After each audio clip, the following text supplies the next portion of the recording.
Our relationship with Pakistan is a very good one.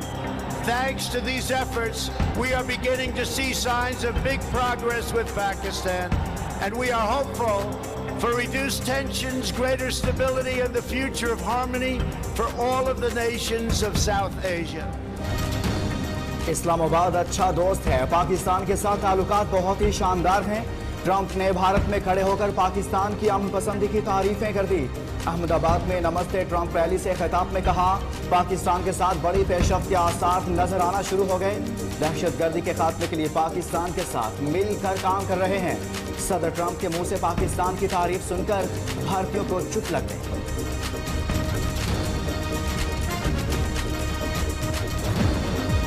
अरबों dollar की तिजारती मुआहिदों का लालच भारत पहुंचते ही डोनाल्ड ट्रंप इस्लामी दहशतगर्दी का भी राह अलापने लगे। कहा कि उनकी हुकूमत भारत के साथ मिलकर इस्लामी दहशतगर्दी खत्म करने के लिए पुरअज़्म है।